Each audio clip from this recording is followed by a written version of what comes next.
नमस्कार सर्वांना। तर आज आपण एकदम महत्त्वपूर्ण असा व्हिडिओ तुमच्यासोबत शेअर करणार आहे। आचार्य चाणक्य म्हणतात की बुद्धिमान व्यक्तीची ओळख त्याच्या बोलण्यावरून नाही तर त्याच्या सवयींवरून होते।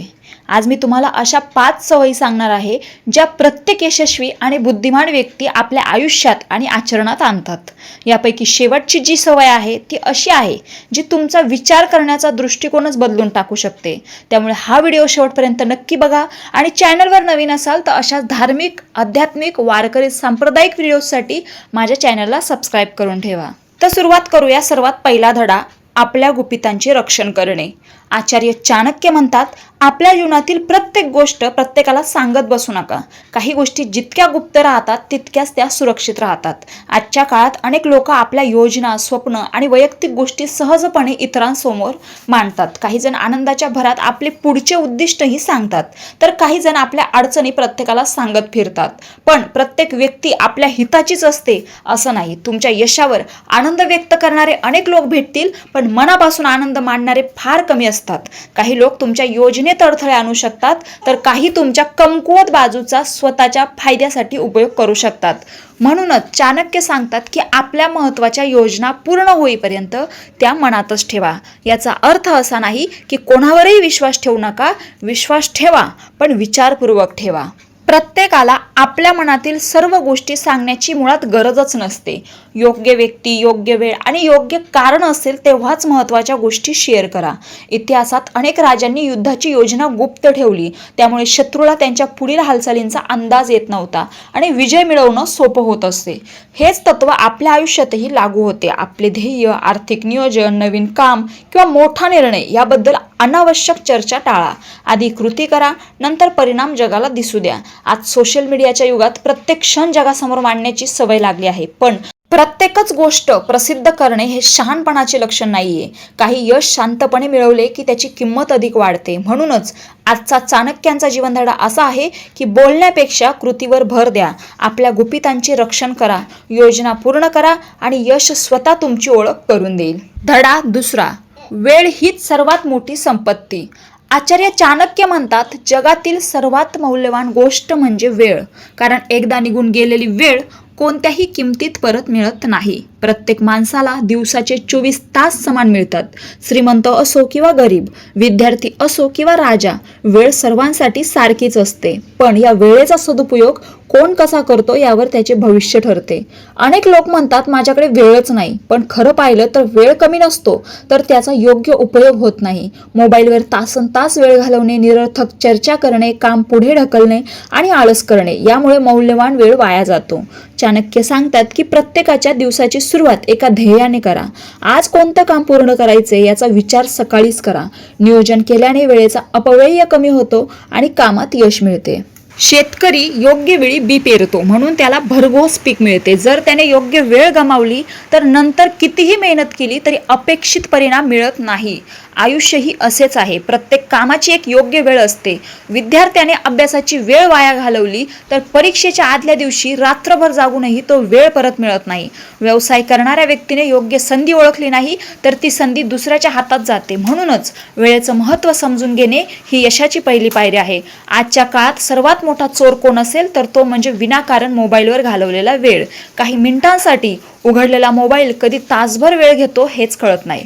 म्हणून स्वतःवर नियंत्रण ठेवणे अत्यंत आवश्यक आहे। चाणक्यांचा आणखी एक महत्त्वाचा संदेश असा आहे की काल गेलेला असतो, उद्या अजून आलेला नसतो, आपल्या हातात फक्त आजचा दिवस असतो। त्यामुळे प्रत्येक दिवसाचा उपयोग काहीतरी नवीन शिकण्यासाठी, स्वतःला अधिक सक्षम बनवण्यासाठी आणि आपल्या ध्येयाकडे एक पाऊल पुढे जाण्यासाठी करा।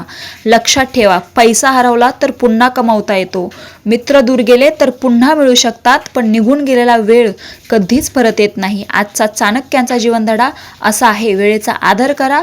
जो वेळेचा सन्मान करतो, वेळ त्यालाच यश, सन्मान आणि आनंदाचे फळ देते।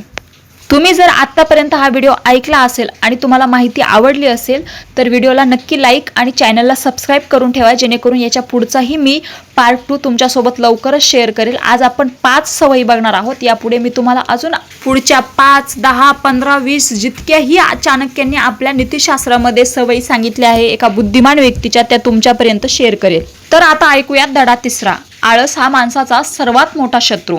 आचार्य चाणक्य म्हणतात, आळस हा माणसाचा असा शत्रू आहे जो कोणतंही शस्त्र न वापरता त्याचे संपूर्ण आयुष्य उद्ध्वस्त करू शकतो. जगात प्रत्येक व्यक्ती मोठी स्वप्न पाहते, प्रत्येकाला यशस्वी व्हायचं असतं, श्रीमंत व्हायचं असतं आणि समाजात मान सन्मानही मिळवायचा असतो. पण या स्वप्नांमध्ये आणि यशामध्ये सर्वात मोठा अडथळा कोणता असेल तर तो म्हणजे आळस. आळशी माणूस नेहमी म्हणतो आज नाही उद्या करील, पण ते उद्या कधीच येत नाही. हळूहळू कामे वाढत जातात, संधी हातातून निसटतात आणि शेवटी अपयश पदरी पडते. म्हणूनच चाणक्यांनी आळसाला मनुष्याचा सर्वात मोठा शत्रू म्हटले आहे. निसर्गाकडे पाहिले तर प्रत्येक जीव सतत कार्यरत असतो. मुंगी छोटासा जीव असली तरी दिवसभर मेहनत करते. पक्षी सकाळ होताच अन्नाच्या शोधात घरट्या बाहेर पडतो. शेतकरी उन्हाची पावसाची पर्वा न करता शेतात कष्ट करतो, म्हणूनच त्याला पिकाचे फळ मिळते. या उलट जो माणूस फक्त नशिबावर अवलंबून राहतो तो आयुष्यात फार पुढे जाऊ शकत नाही. नशीबही त्यांचीच साथ देते जे मेहनत करतात. मेहनतीशिवाय यशाची अपेक्षा करणे म्हणजे बी न पेरता पिकाची वाट पाहण्यासारखे आहे. आळसाची सुरुवात अगदी छोट्या सवयींनी होते. सकाळी उशिरा उठणं, काम पुढे ढकलणं, निरर्थक मोबाईल वापरणे, वेळ वाया घालवणे आणि नंतर करू असे म्हणणे, या सवयी हळूहळू व्यक्तीची प्रगती थांबवतात. चाणक्य सांगतात की स्वतःवर विजय मिळवणारा माणूसच जगावर विजय मिळवू शकतो. म्हणून आपल्या मनाला शिस्त लावणे अत्यंत आवश्यक आहे. रोज ठराविक वेळी उठणे, दिवसाचे नियोजन करणे, प्रत्येक काम वेळेवर पूर्ण करणे आणि सातत्याने प्रयत्न करणे, यातूनच यशाचा मार्ग तयार होतो. लक्षात ठेवा, यशस्वी लोक आणि अपयशी लोक यांच्यातील सर्वात मोठा फरक बुद्धिमत्तेचा नसतो तर कृतीचा असतो. यशस्वी लोक विचार करण्याबरोबरच लगेच कामाला सुरुवात करतात, तर आळशी लोक फक्त विचार करत राहतात.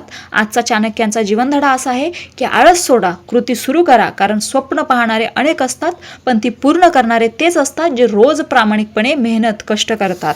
धडा चौथा, खरा मित्र कोण आणि खोटा मित्र कसा ओळखावा. आचार्य चाणक्य म्हणतात, संकटाच्या वेळी जो तुमच्या पाठीशी खंबीरपणे उभा राहतो तोच खरा मित्र असतो. सुखाच्या काळात प्रत्येकजण मित्र असल्याचा दावा करतो. मनुष्य हा सामाजिक प्राणी आहे. आयुष्यात आपल्याला अनेक लोक भेटतात. काही जण आपल्या यशात सहभागी होतात तर काही फक्त स्वार्थासाठी जवळ येतात. त्यामुळे प्रत्येकाला मित्र म्हणणं योग्य नाही. मित्र निवडताना विचार करणे हेच शहाणपणाचे लक्षण आहे. जेव्हा तुमच्याकडे पैसा, प्रतिष्ठा किंवा यश असते तेव्हा तुमच्या आसपास अनेक लोक दिसतात. ते तुमचे कौतुक करतात, तुमच्यासोबत वेळ घालवतात आणि स्वतःला तुमचा जवळचा मित्र म्हणून घेतात. पण परिस्थिती बदलली की त्यांच्यापैकी अनेक जण हळूहळू दूर जातात. तेव्हा समजते की त्यांचा हेतू मैत्री नव्हता तर स्वार्थ होता. खरा मित्र तुमच्या चुका लपवत नाही तर त्या प्रेमाने दाखवून देतो. तो तुमचे अंधानुकरण करत नाही तर योग्य मार्ग दाखवतो. कधी कधी त्याचे बोलणे कठोर वाटेल, पण त्यामागे तुमचे भलेच असते. उलट जो माणूस नेहमी फक्त गोड बोलतो, प्रत्येक चुकीचे समर्थन करतो आणि तुमच्या चुकीच्या निर्णयालाही होकार देतो, त्याच्यापासून सावध राहा. चाणक्य सांगतात की मित्राची खरी परीक्षा आनंदाच्या क्षणी होत नाही तर संकटाच्या क्षणी होते. आजारी असताना, आर्थिक अडचणीत असताना किंवा मानसिक खचलेल्या अवस्थेत जो व्यक्ती तुमचा हात सोडत नाही तोच खरा मित्र आहे. तसेच आपणही दुसऱ्यांसाठी तसाच मित्र होण्याचा प्रयत्न केला पाहिजे.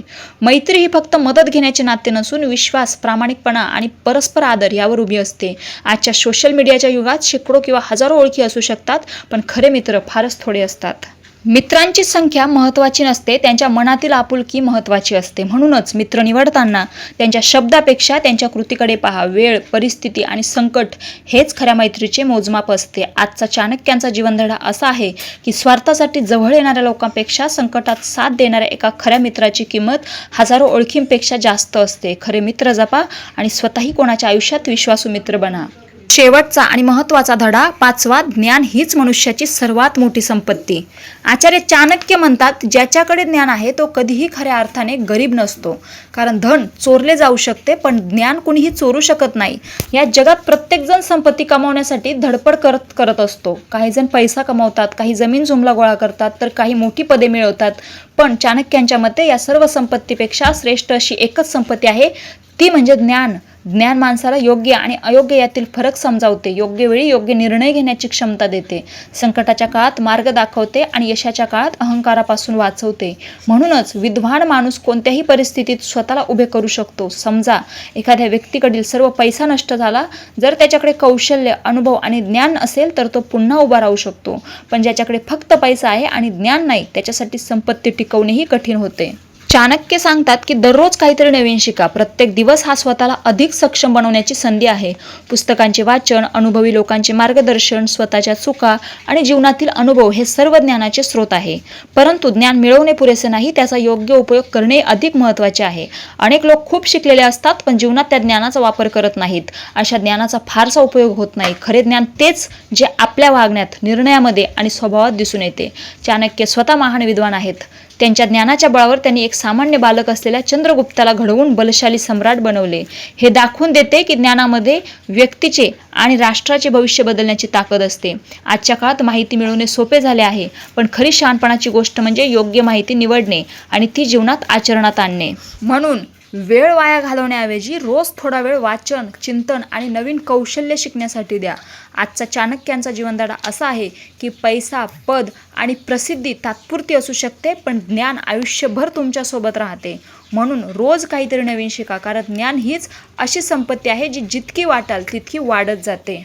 रामकृष्ण हरी. व्हिडिओ आवडला असेल तर व्हिडिओला लाईक करा, चॅनलला सबस्क्राईब करा. याच्या पुढचा पार्ट 2, 6, 7, 8, 9, 10 हे धडे मी पुढच्या पार्टमध्ये घेऊन येणार आहे.